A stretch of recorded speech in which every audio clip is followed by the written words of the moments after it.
This is the Gillette Labs with exfoliating bar. The bar and the handle removes unseen dirt and debris ahead of the blades for effortless shaving in one efficient stroke.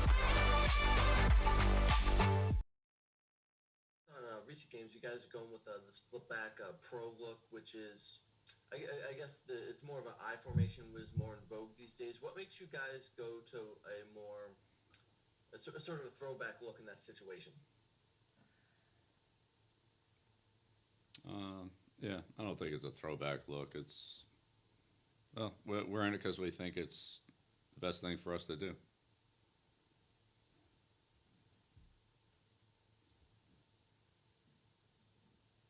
Nick, you want to keep asking questions? Sure thing.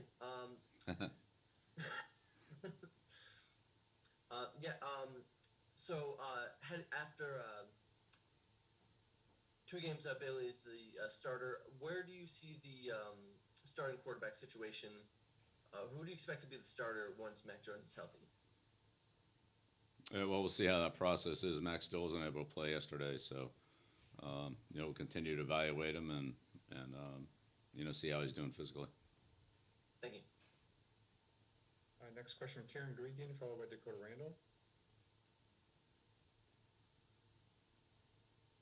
Good morning, Bill. I was just curious about a ball that Marcus Jones picked off and was questionable by the sideline. Did you decide not to challenge because you were getting the ball back, punting in that scenario? Right, that was part of it. It was pretty far down the field. It was big, would have been a big field position change.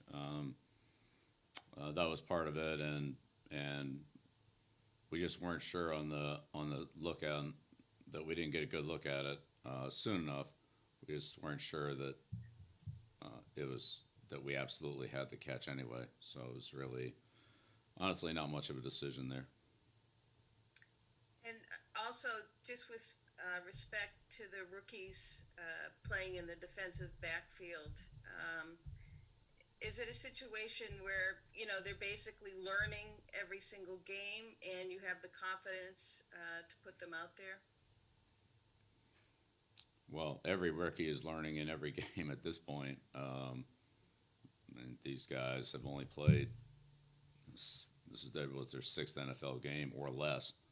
So there's a lot for them to learn every week as they play new players, face new quarterbacks, new offensive coordinators and schemes, and we have to build through our defensive system of adjustments and things like that. So yeah, there's a ton for them to learn at every position, every day, every week.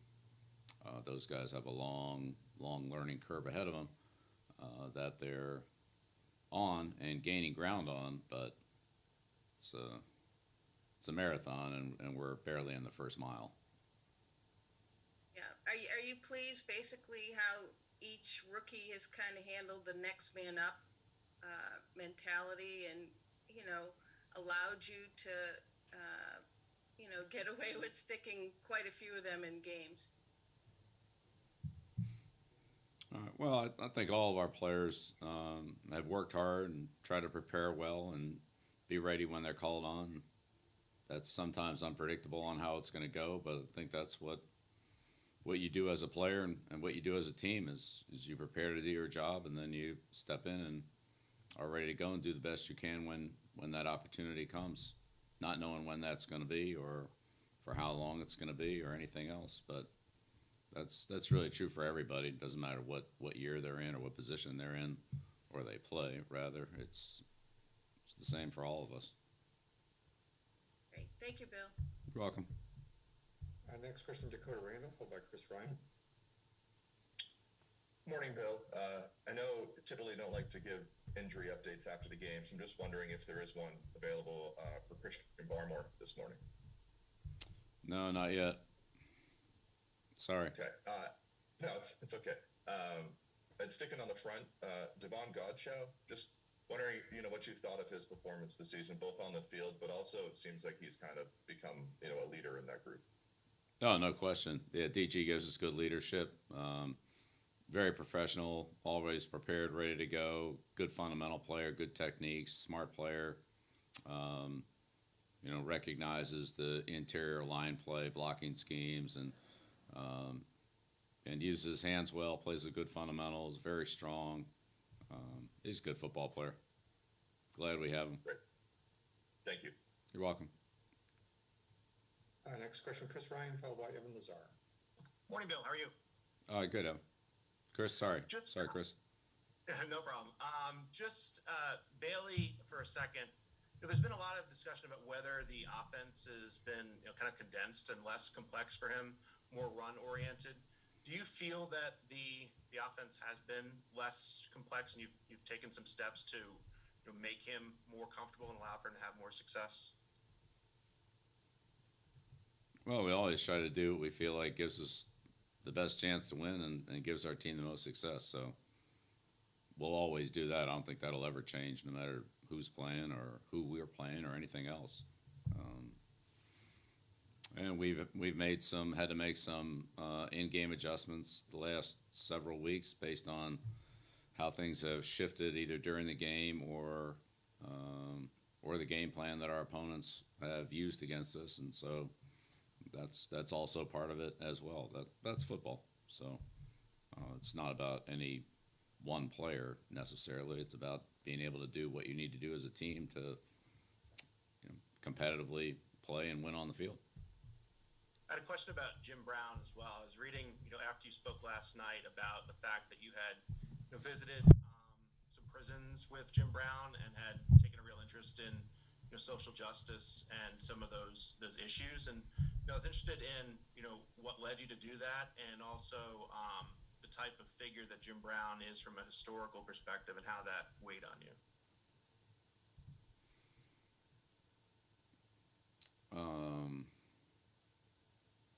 Sorry, one more time, Chris.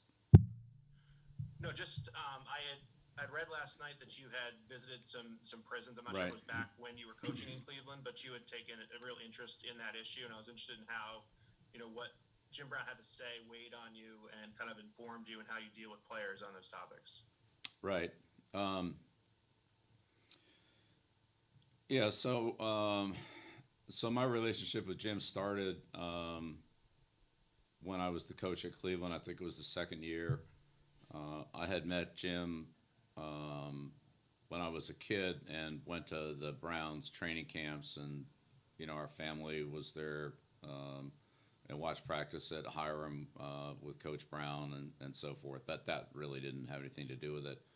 But yeah, Jim impacted me and my life a lot. Spent a lot of time with Jim and learned a ton from Jim. There's no way I could, capture that in this short interview. That would be a much longer one. But Jim's presence, his ability to relate to all people, to guide people, to have leadership and perspective on so many things in life is really incredible. I kind of put him in a class by himself there, as I think most other people would who know him well. And he impacted us a lot at Cleveland and the growth that we had.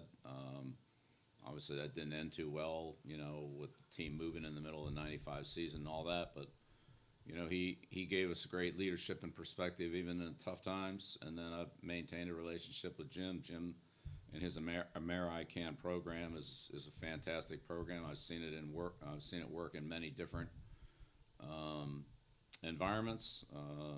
You mentioned prisons and other ones, not just that, but even just on many other levels, including we've used Jim's AmeriCan program here at the Patriots very successfully, and with I think strong results organizationally and for the specific people they worked with. So anyway, it's Jim's impact for me and for us has been very strong, but what he's done for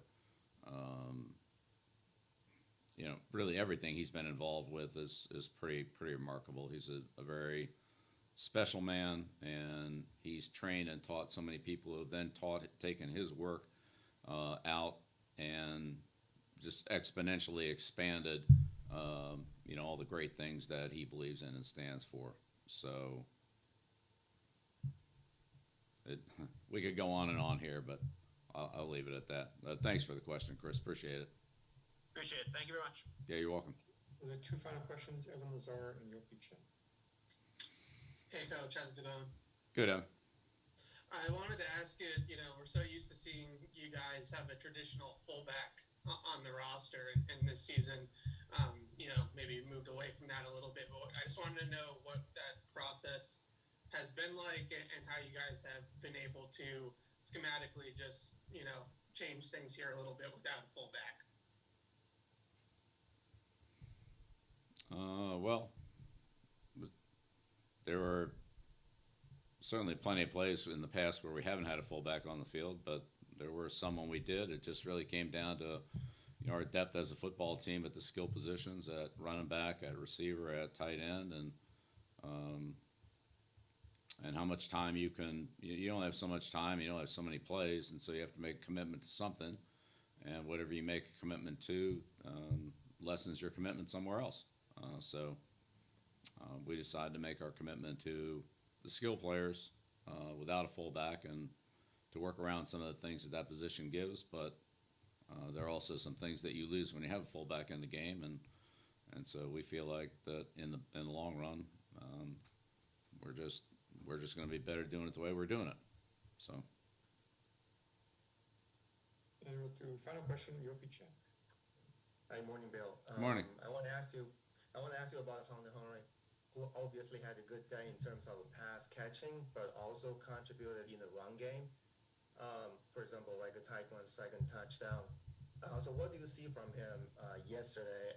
And also, what do you see from him in terms of how he dealt with the ups and downs throughout the first few weeks of the season? Yeah, Hunter's really done a good job for us. Honestly, since the day he walked into the building, he's very professional, smart kid, has worked hard, on and off the field, works hard in the weight rooms, gained a lot of strength and, improved all that. As a football player, he's very instinctive, knows what to do, can recognize problems and identify them quickly on the field and make a good decision to do the right thing.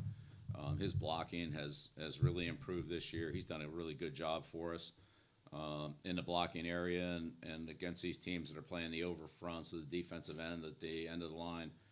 Some tough blocking assignments there. He probably has the toughest matchup on the field on a lot of the running plays. So, sometimes teams are a little over aggressive on the running game, and that gives us opportunities in the passing game, which we got last week, in the opening of the Detroit game, and then, the short yardage touchdown yesterday. As you said, he really helped us on the sweep to Taekwondo for the touchdown.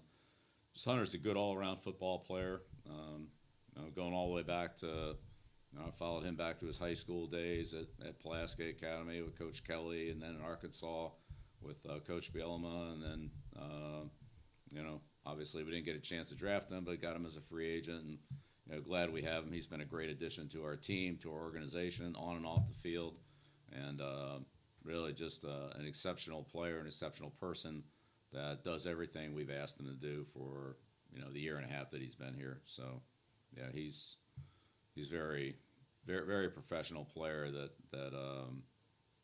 is a great addition to our football team. Thanks, Bill. Yep, you're welcome. Thank you, Coach. Thanks, everyone. All right, thank you.